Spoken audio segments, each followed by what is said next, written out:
Hi, అందరూ ఎలా ఉన్నారు ఫ్రెండ్స్? నేనైతే చాలా బాగున్నాను. ఈరోజైతే నేను సిర్రకు తాలింపు చేస్తున్నాను. పచ్చిమిరపకాయలు, ఆనియన్, తెల్లగడ్డలు 3 మిక్సీ చేసుకున్నాను, వేయించుకుంటున్నాను. ఇప్పుడు చిర్రాకు అయితే తాలింపు చేస్తున్నాను, చూపిస్తాను. బ్రౌన్ కలర్ అయితే వచ్చాయి ఫ్రెండ్స్. కొంచెం పసుపు వేసుకుందాం, కొంచెం ఉప్పు వేసుకుందాం, తర్వాత ఆకుకూర వేసుకుందాం. ఇప్పుడు మూత అయితే పెట్టేసుకున్నాం ఫ్రెండ్స్. 10 నిమిషాలు మూత పెట్టుకొని ఉడికించుకుందాం బాగా.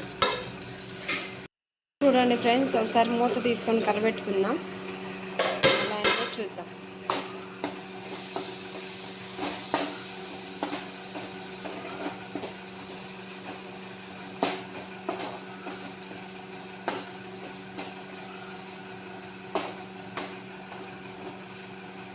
ఇంకా 5 నిమిషాలు ఉంచుకుందాం ఫ్రెండ్స్. 5 నిమిషాలు ఉంచిన తర్వాత ఉడుకుద్ది బాగా.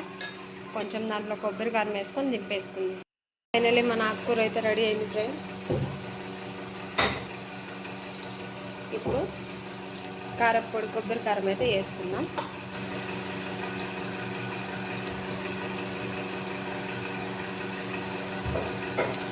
వేసుకొని కలబెట్టేసేసుకొని దింపేసుకుందాం. ఇంకా అయిపోయినట్టే ఫ్రెండ్స్. నచ్చితే లైక్ చేయండి, సబ్స్క్రైబ్ చేసుకోండి. Thank you.